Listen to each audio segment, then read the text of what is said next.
Hi everybody, today we'll talk about how to fix or how to solve the problem of MyJio app. We click on settings.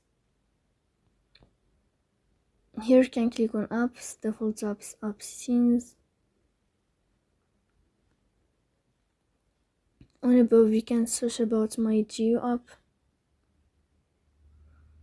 Here in this page of app info you can click on first stop and you can click OK. Then we'll enter to the window of storage.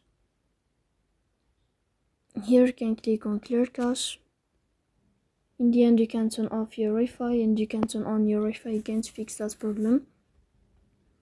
So please don't forget to support us by like and subscribe.